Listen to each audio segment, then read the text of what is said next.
सिंचाई विभाग के पद पर तैनात जूनियर इंजीनियर को पुलिस सीबीआई ने कल गिरफ्तार किया था। आज कोर्ट में पेश किया गया। कोर्ट में सीबीआई ने अपनी बात रखते हुए कहा है कि हमें रिमांड चाहिए। हालांकि दोनों पक्षों की बात को सुना गया है। अब कल कोर्ट इस मामले में फैसला देगा। मुलजिम है जिसका सीबीआई ने गिरफ्तार किया है, इस वक्त वो न्यायिक हिरासत में है। सीबीआई ने उसको अपने कस्टडी रिमांड में लेने के लिए प्रार्थना पत्र दिया था, जिसपे आज वो सुनवाई हुई थी। क्या हुआ? सुनवाई हो नहीं सकी क्योंकि राम भवन के जो अधिवक्ता हैं उन्होंने डेट मांग ली है कि हमने भी पत्रावली नहीं देखी, पढ़ा नहीं, तो इसलिए कल की डेट लगा दी गई।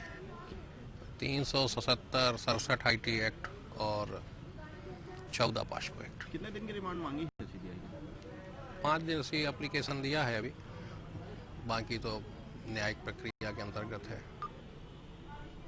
एक राम भवन जी हैं, विजयी हैं सिंचाई विभाग के, उनके लिए सीबीआई जो है उनको 2 तारीख को उठाया था। तो वो 2 तारीख के बाद वो उनको 4 तक जो है चित्रकूट में ही टहलाती रही। इसके बाद जो है वो दिल्ली ले गई। तब तक कोई जानकारी नहीं हुई कि किस उद्देश्य से ले गई है, क्या है। वो कहे कि जाँच है, हो सकता है विभागीय जाँच हो। घर के परिवार के लोगों ने सोचा कि घर की जाँच है, इसलिए जो है वो हो सकता है विभागीय जाँच है, इसलिए ले गए होंगे। जब वो ऑलरेडी पता करते रहे कप्तान साहब के यहाँ से, तब उनको पता चला कि सीबीआई ले गई है, किसी मामले में जाँच कर रही है। जांच करने के बाद इनको जो है 15 तारीख को यहाँ लाई है। तब जाकर के इनको जानकारी हुई कि सीबीआई इस मामले में इनके खिलाफ FIR फाइल की है और उसी FIR के थ्रू इनको जो है अरेस्टिंग की है। आज उसी सिलसिले में पंचम न्यायालय पास्को है, बांदा पास्को पेश किया और इन्होंने रिमांड की मांग किया है। आरोप IT एक्ट के आरोप है इनके ऊपर, पास्को एक्ट लगा हुआ है और 370 लगा हुआ है। जो लगाए गए हैं वो IT के हैं कि इन्होंने जो है मोबाइल या अपने PC के द्वारा जो है तमाम सारे जो डाउनलोड करके और इन्होंने जो है उसको वायरल किया होगा या कुछ किया है, ये सब आरोप है। अभी चूँकि वो कोई भी उससे संबंधित प्रपत्र हम लोग को उपलब्ध नहीं कराए हैं। केवल आज जो उन्होंने रिमांड मांगा है, रिमांड के संबंधित प्रपत्र हमको दिए हैं, उसी प्रपत्र को अब हम पढ़ेंगे तो हम आपको बता पाएंगे। पहली तारीख को इन्होंने उठाया है। अब ये ऑन द रिकॉर्ड जो है उन्होंने कब दिखाया है इसके लिए तो जो है देखना पड़ेगा, लेकिन उठाया उन्होंने 2 तारीख को है। मीडिया के द्वारा 3 तारीख को पेपर और उसमें तमाम आ गया सोशल मीडिया में कि एक जेई को जो है उठाए हैं, जो चित्रकूट में तैनात थे, जिसका नाम राम भवन है। उसके आधार पर से परिवार के लोगों को और तमाम लोगों को जानकारी दी। कल कोर्ट में उनको पेश किया गया था, लेकिन कल कोर्ट में नहीं, तहसीलदार के यहाँ पेश किया गया था, लेकिन चूंकि उन्होंने कह दिया था कि ये हमारे यहाँ का प्रकरण नहीं है।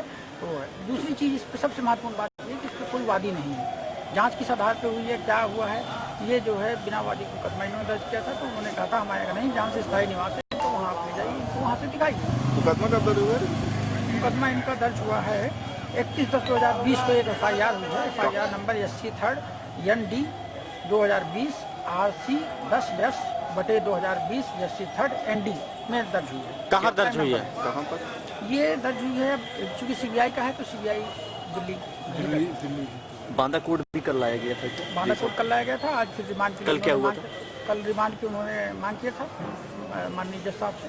माननीय जज साहब ने जो है उनको एक मौका देते हुए आज अधिवक्ता के लिए किया।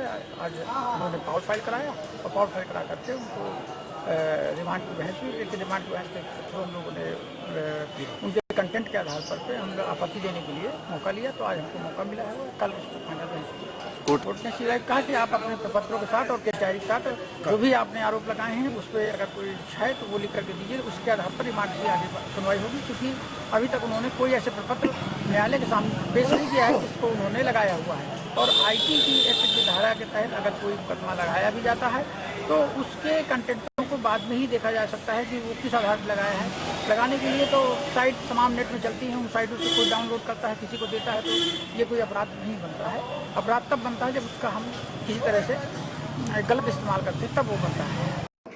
उसके बारे में पहले से ही उसको सर्विलांस में रखा हुआ था उनकी टीम ने, और पहले भी एक व्यक्ति पकड़ा गया था उससे रिलेटेड।